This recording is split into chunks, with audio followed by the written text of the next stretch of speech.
নমস্কার বন্ধুরা, সবাই কেমন আছেন? ভালো থাকবেন। ওম নমঃ শিবায়, ওম নমঃ শিবায়। আমি মধুসূদন। আজকে আমি আলোচনা করব সনাতন ধর্ম কোথা থেকে এসেছে বা সনাতন ধর্ম কাকে বলে। সনাতন ধর্ম, সনাতন শব্দের অর্থ চিরন্তন, যার কোনো আদি নেই, অন্ত নেই। প্রত্যেকটি জিনিস জীবের মধ্যে আছেন। তিনি হচ্ছে পরমাত্মা, পরমাত্মা, পরমাত্মা বিষ্ণু। ভগবান বিষ্ণুর তিনটা পুরুষ অবতার আছে: কারণদাক্ষী মহাবিষ্ণু, গর্ভদাক্ষী মহাবিষ্ণু, ক্ষীরদাক্ষী মহাবিষ্ণু। এই কারণদাক্ষী মহাবিষ্ণুকে বা মহাবিষ্ণুকে বলা হয় পরম ব্রহ্ম। এই পরম ব্রহ্ম আছে সনাতন, শাশ্বত। এটা তিনি পঞ্চতত্ত্ব সৃষ্টি করেন এবং তার লোমকূপটি অনন্ত কোটি ব্রহ্মাণ্ড সৃষ্টি হয়। এরপরে গর্ভদাক্ষী মহাবিষ্ণু তিনি গর্ভসাগরে সম্বোধন করেন। তিনি হচ্ছে গর্ভদাক্ষী বিষ্ণু। তার নাভি কোমল থেকে সৃষ্টিকর্তা ব্রহ্মা সৃষ্টি হয়। সৃষ্টিকর্তা ব্রহ্মা তিনি 84 লক্ষ প্রজাতি সৃষ্টি করেন এবং সব মনুষ্যতের উপর থেকে মানব সৃষ্টি করেন এবং সৃষ্টিকর্তা ব্রহ্মা দেবতাদেরও সৃষ্টি করেন। এরপরে গর্ভদাক্ষী মহাবিষ্ণু তিনি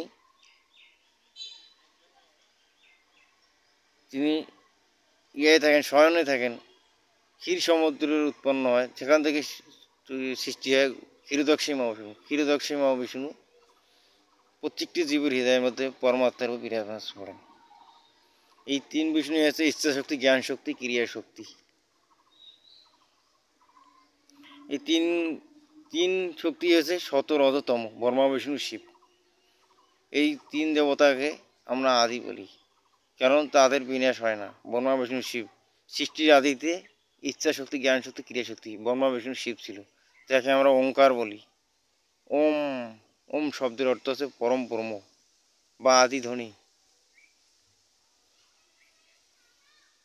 এই জন্যে এই পরম ব্রহ্ম বা মহাবিষ্ণুকে আমরা সনাতন বলি, কারণ জীব কৃষ্ণের হচ্ছে নিত্য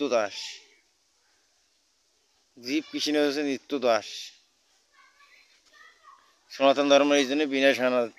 সনাতন শব্দ হচ্ছে চিরন্তন, যার আদি নেই, অন্ত নেই, যা সৃষ্টি তো সৃষ্টি পূর্ব আছে, বর্তমানেও থাকবে, তাই সনাতন, শাশ্বত এবং মহাপ্রলয়ের পর থাকবে। তিনি আছেন সনাতন বা পরম ব্রহ্ম, তিনি হচ্ছে সনাতন। তিনি সৃষ্টির পরও থাকবেন বা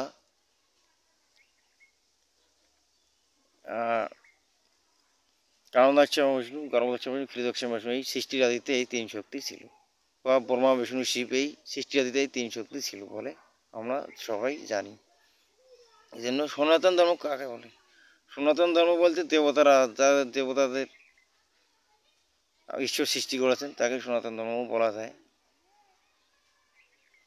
যেমন ব্রহ্মা রাজগুণের দ্বারা সৃষ্টি করেন, বিষ্ণু সহস্রগুণের দ্বারা পালন করেন, শিব তমগুণের দ্বারা ধ্বংস করেন। ব্রহ্মা রাজগুণের দ্বারা দেবতাদের সৃষ্টি করেছেন।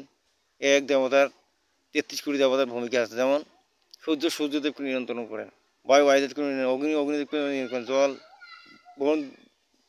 বরুণ নিয়ন্ত্রণ করেন, জলকে বরুণ নিয়ন্ত্রণ করেন, ভূমিদেবকে নিয়ন্ত্রণ করেন, আকাশদেবকে নিয়ন্ত্রণ করেন। কুবের ধনকে নিয়ন্ত্রণ করেন।